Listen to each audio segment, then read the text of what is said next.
Praise the Lord. Now and forever. Praise the Lord.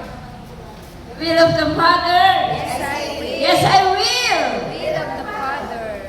Praise Yahweh.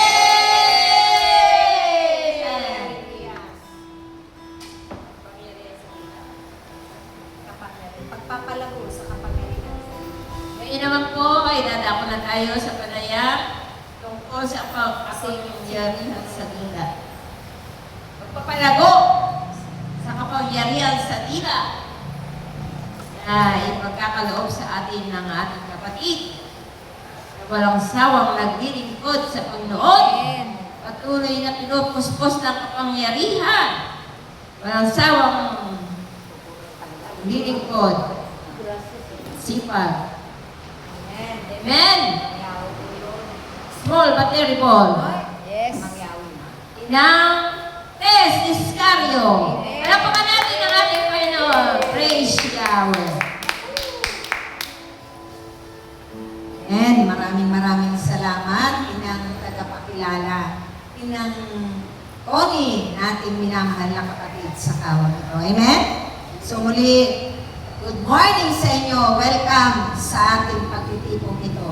Ito ay piling ni Amang Yahweh na kanyang itinakda dito sa at Rizamar, Green Acres Chapel. Amen? Masaya ba kayo mga kapatid? Amen. Talagang dapat po masaya tayo. Dapat naroon yung kagalakan. Hindi tayo nag-iisip ng mga naiiwan natin sa bahay. Hayaan po muna natin yan. Panandalian. At ituon natin ang ating puso't kalooban sa mga mapapakinggan nating panayam sa araw na ito. Dahil ito ang daan para pagpalain tayo ng Diyos. Amen? God is good all the time. Praise the Lord now and forever. Maraming palakpak. Amen. Ay, kayo naman, tinuruan ako kayo ng mga password at saka pagpalakpak. Amen. So, kanina po, nag-workshop po tayo. Diba? Na napakinggan ninyo, mga kapatid po, yung mga kapangyarihan sa dila na kaloob sa ating mga elders na narito, na nakatanggap na ng kapangyarihan iyan, na nagmumula sa Espiritu Santo. Hindi po kami ang nagbigay sa kanila. Ang nagkaloob po niyan ay ang banal na Espiritu Santo. Hindi din po ang aming punong lingkod. Hindi maging sino man sa amin, kundi ang Diyos amang makapangyarihan sa lahat sa pamamagitan ng kanyang kapangyarihan, sa pamamagitan ng kanilang pananalig at pananampalataya sa Diyos. Amen? So, napakinggan ninyo yung iba't ibang salita na makalangit dahil dalawa ang salita. Salita ng tao at salita na makalangit o salita ng mga anghel. Ang salita ng tao, iba't iba dito sa ating mundo na ginagalawan, ang nilalaktayan, may Tagalog, may Kapampangan, may Bisaya, o di ba po? May Ilocano, may Pangasinense, may Ibanag, yun po ang salita ng tao. Pero yung salita na makalangit, salita ng mga anghel, ito po yung tinatawag na glossolalia o kapangyarihan sa dila. Kapuspusan sa kapangyarihan sa dila na mula sa Espiritu Santo. At yung pagpapaliwanag, yung doon sa may mga interpretational, yung may kapangyarihan, magpaliwanag nito. Kaya po naranasan ninyo mapakinggan, di ba po, mga kapatid? At sabi nga sa Sipanyas 3:9, sa panahong iyon, bibigyan kayo ng malinis na dila. Lahat tayo bibigyan ng Diyos ng malinis na dila upang kay Yahweh lamang tayo magpuri at sumamba ng may pagkakaisa. Amen? Dapat nagkakaisa po tayo magpupuri, maawit sa Diyos, mananalangin sa Diyos, at sasamba sa Kanya. Dahil siya lamang ang nararapat sambahin at papurihan natin ng may pagkakaisa. Wala nang iba. Amen? Amen? God is good? All the time. All the time. Bakit po kailangan nating mga kapatid. Dahil tayo po ay hahanapan ng ating Panginoon ng bunga. Amen? Kasi yung pagpapalago sa ating mga kapangyarihan, ito'y kailangan. Napakahalaga po nito. Tulad ng isang puno, mangga. Siyempre, kung ito'y hindi mamunga, anong silbi nito? Amen? Kaya dapat mamunga tayo. Yung ating pananampalataya ay dapat hindi laging nakapampers, baby Christian. Hindi tayo dapat po mananatili na isang baby Kristiyano. Kristiyanong hindi matured o walang lalago sa kanyang pananampalataya. Dapat tayo ay maging matured Christian pagdating ng takdang panahon. Amen? Dahil dito tayo pupunuin ng Diyos. Amen? Sa bawat pagdalo natin sa mga prayer meeting, sa mga ganitong pagtitipon, dito tayo pupunuin ng Diyos. At kapag yun ay nangyari at natanggap natin sa ating buhay, tunay na tayo ay mamumunga ng sagana. Amen? Gusto niyo bang mamunga, mga kapatid? Amen. Siyempre, kasi tulad ng nasa yung kwento ng isang puno ng higos. Isang araw, ang ating Panginoon at 10 ng kanyang mga alagad ay napadaan doon sa isang puno ng higos. Tumingala ang ating Panginoon dahil siya ay nagugutom. Sa pagkakataong iyon, hinahanapan niya ito ng bunga. Subalit sa kasawian, walang bunga ni isa. Amen?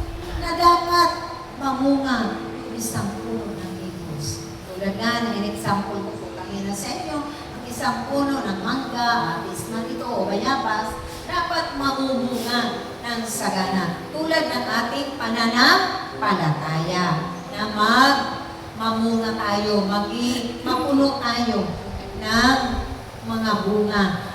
Ano ba? Yung mga bunga na banal na Espiritu Santo, pag-ibig, kagalakan, kabaitan. Iba po, dapat sumaatin yan lahat. Mataglay natin yan. At yung ating pananampalataya ay lalago. Amen? God is good all the time. Palakpakan natin ang ating Panginoon upang hindi natin kamtin yung sumpa o parusa ng Diyos. Dahil pagkabat tayo bilang tao ay may kalayaan, mamili. Subalit, syempre, ang pipili natin, yung tayo ay lumago sa ating pananampalataya para hindi tayo maisumpa ng Diyos. Biyaya ang ating makakamtan. Biyaya na kasaganaan at tunay na magpatuloy ito sa ating mga buhay. Kung tayo ay lumago na sa ating pananampalataya, naroon na tayo ay mamumunga ng unti-unti hanggang sa maging hitik ang ating mga bunga sa ating buhay pananampalataya. Amen?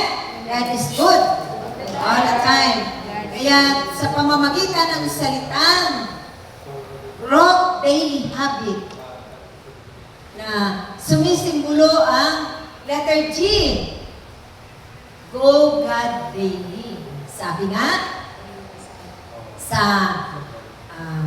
Mateo 11:28, sabi ng ating Panginoon, lahat kayo na mga napapagal at nabibigatan sa inyong mga pasanin ay lumapit sa akin upang kayo ay aking pagpapahinganin. Pagagaanin niya ang ating mga pasanin.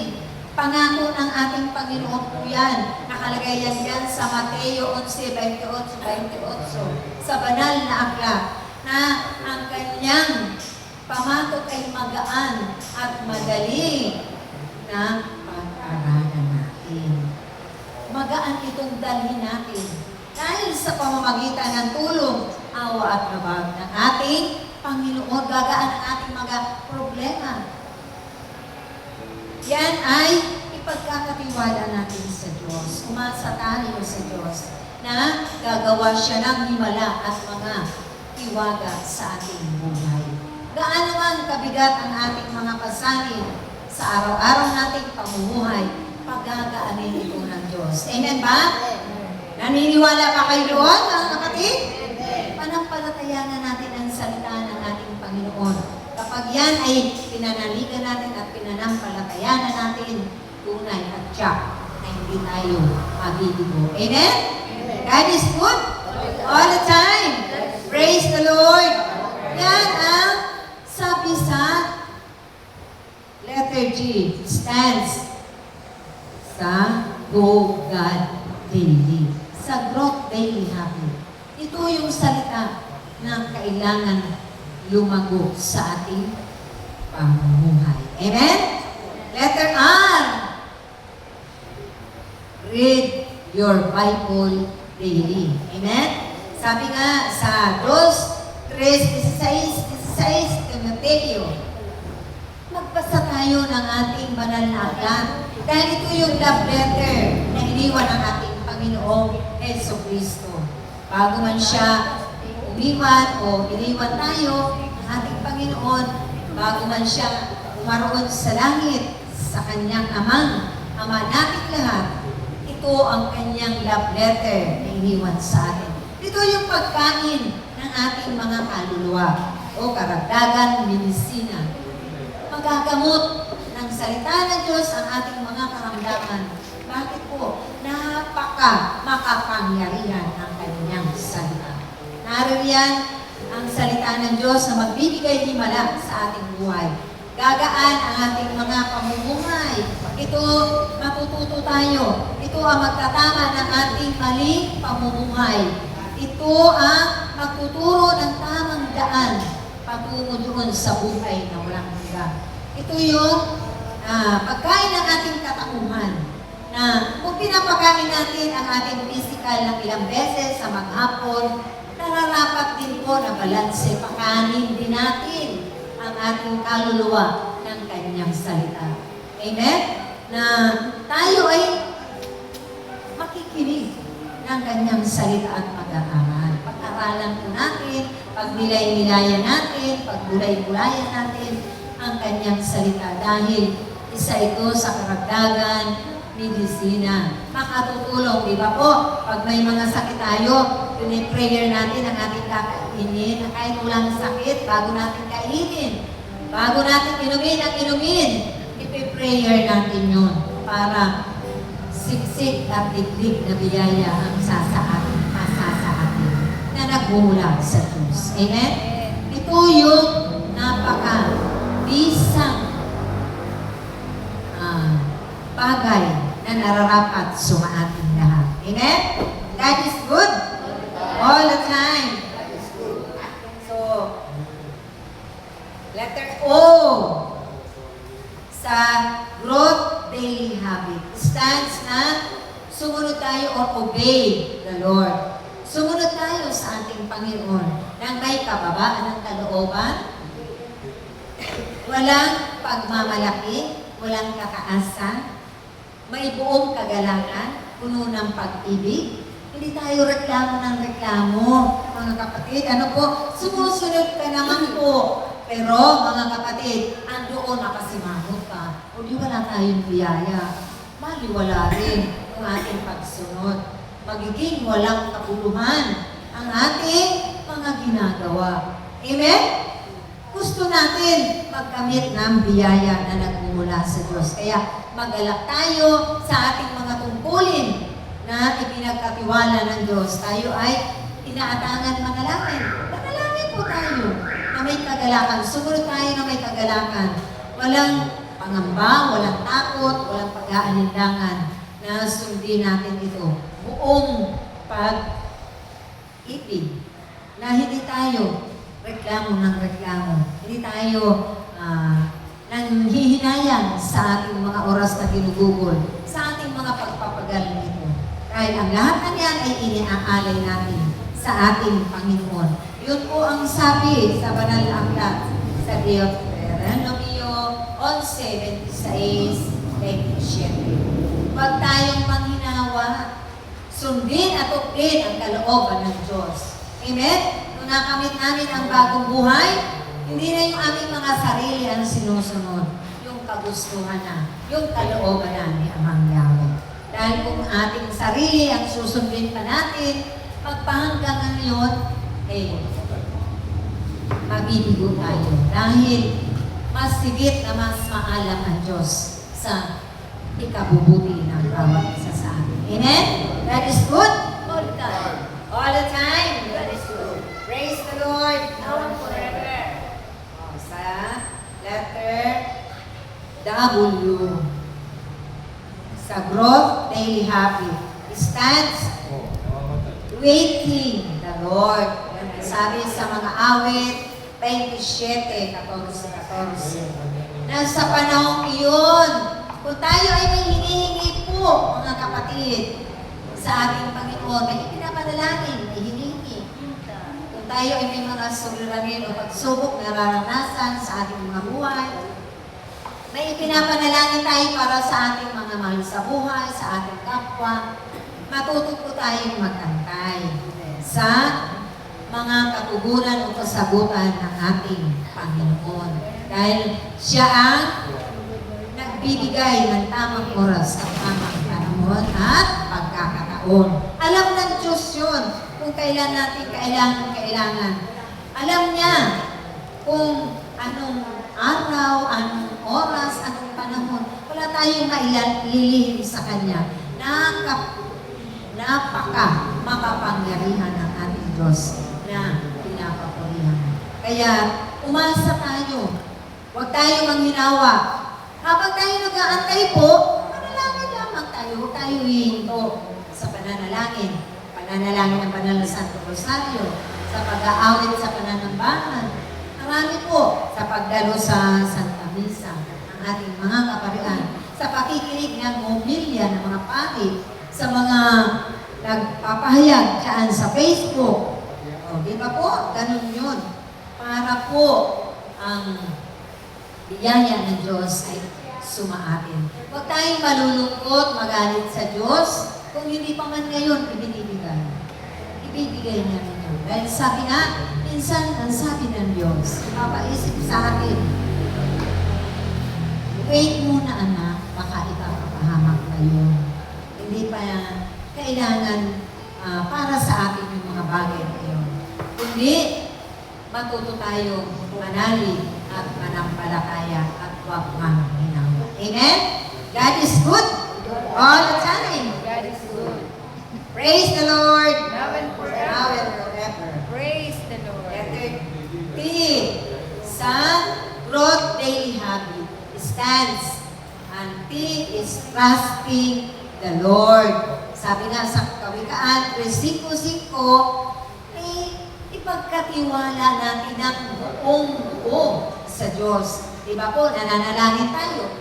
O kung hindi pa man po tinutugon, ipagkatiwala natin mga problema natin yan, suliranin sa ating mga buhay. Siya ang Diyos na makapangyarihan sa lahat. Kaya niyang ibigay ang lahat ng ating hinihingi. Kaya niyang tugunin. Kaya niya tayong ingatan, iligtas. Kaya niya tayong payamanin sa isang iglap. Amen po?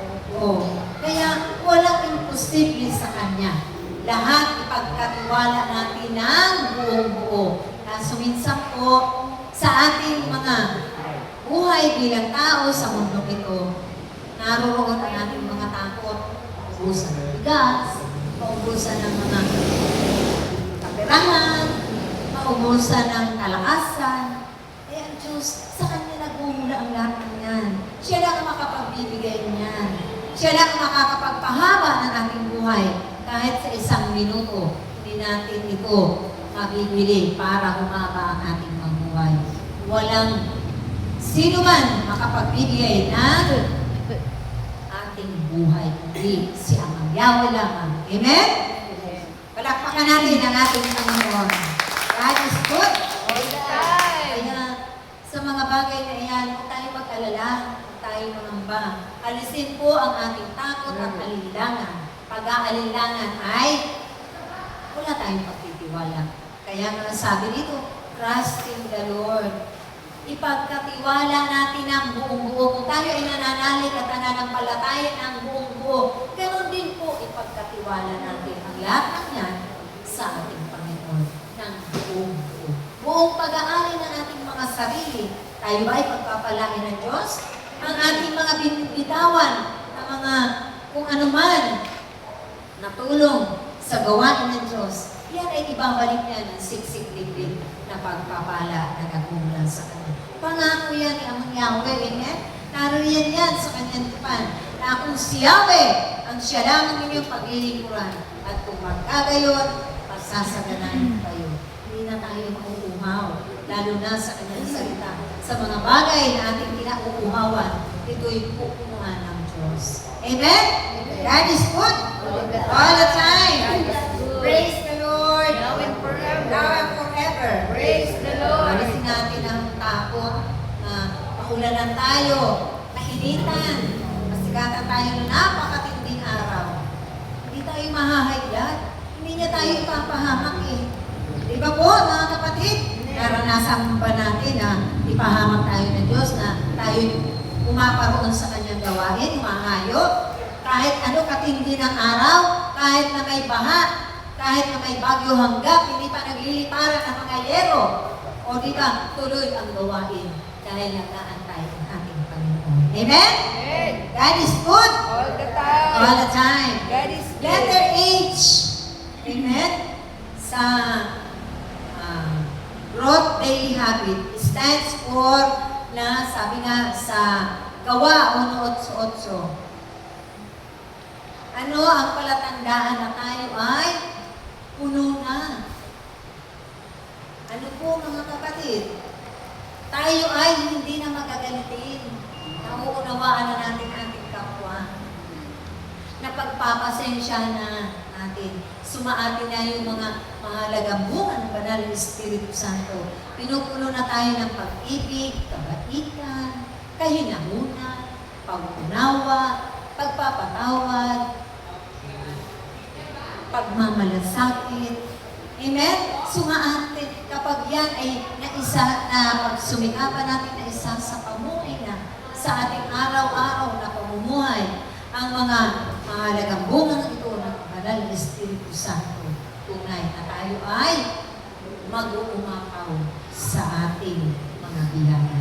Dahil dito tayo napupunuin hanggang tayo ay mag-uumapaw.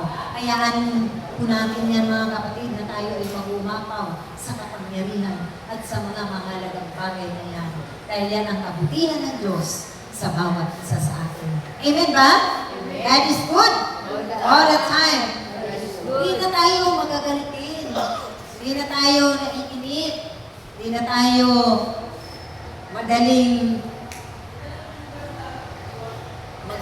magalit sa ating kapwa kahit na nagkakamali yan, nagkukulang yan sa kanyang mga pagtulong sa atin. Tayo ang uunawa na pupunuan natin yung mga pagkukulang ng bawat isa.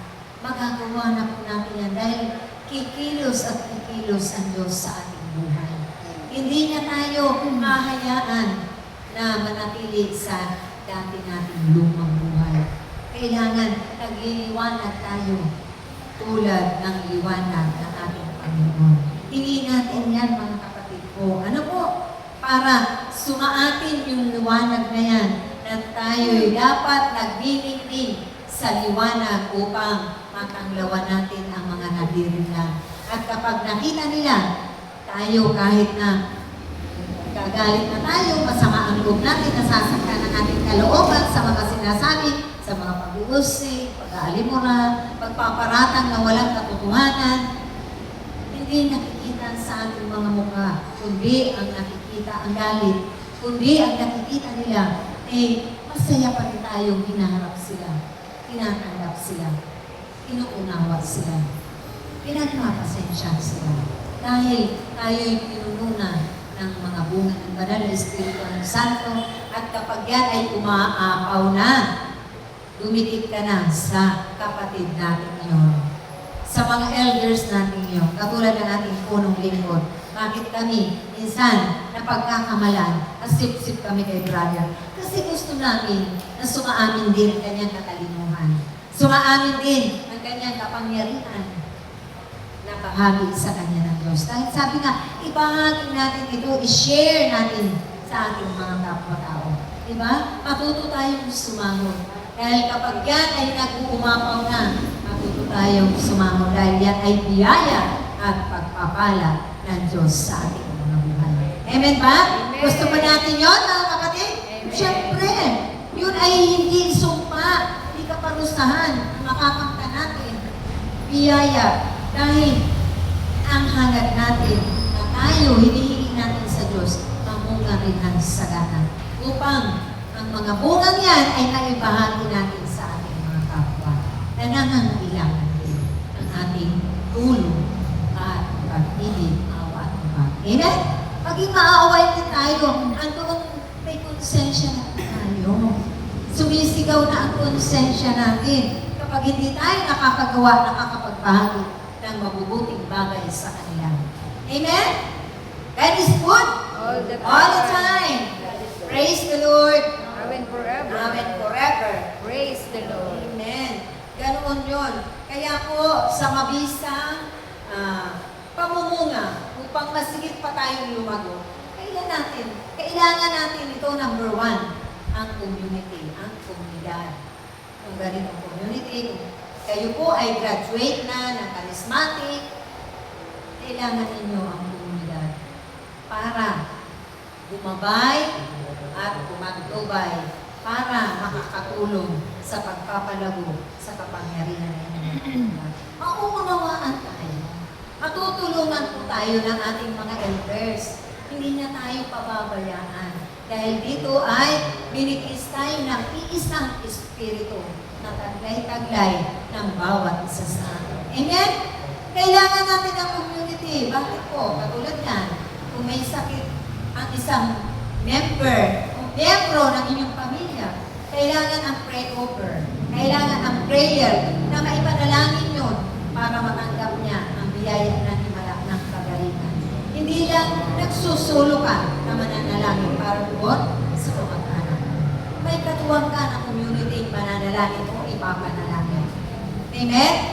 May kahilingan ka. Andiyan ang community, ang mga sisters, ang mga elders na ipapanalangin para tugunin ng Diyos ang inyong ipinapanalangin. Amen? Yan ang isang napakahalagang bagay na dapat maunawaan natin na dapat sumaating mga buhay. Isa ka sa tagapanalangin ng komunidad. Isa ka sa taga-pray over, vanguard, taga-panalangin sa mga banal na Santo Rosario o prayer leader. Isa ka sa taga-panalangin ng mga kaluluwa sa purgatorio, kaluluwang gala, o di ba po, ang laking biyaya ang aming makakakanya sa ating mga buhay. Dahil ito yung pagsasanay ng Diyos sa atin upang makatahak tayo sa daan ng kabanalan. Amen? God is good. All the time. All the time. God is good. Pangalawa, sakramento. Amen? Lagi tayo magsisimba. Amen? Kung sabi nga kung sa Google Daily, kung tayo ay hinahanap natin yung gawain ng ating Panginoon, seek you first the kingdom of God, dito rin, lagi tayong dapat naroon sa simbahan na nanalangin, sa ating tahanan, na banal na Santo Rosario, nakikipag-ugnayan sa ating Panginoon. Yung nakikipag-usap tayo ng parang akala mo, kapwa-tao mo ang kinakausap mo. Palagay ang iyong kaloob, naroon yung pagtitiwala at pananampalataya natin. Naroon yung ating pananalig sa Diyos. Amen? God is good All the time. all the time. God is good. So, pangatlo, ministry. Amen? Kailangan po, sumali tayo sa ganitong charismatic na ministry. Para, yun na nga, nabanggit ko kanina, maging prayer leader tayo, taga-pray over, hipo ng may kagalingan, divine healing touch therapist. Amen? God is good All the time. Makanapin ko. all the time. God is good. Good.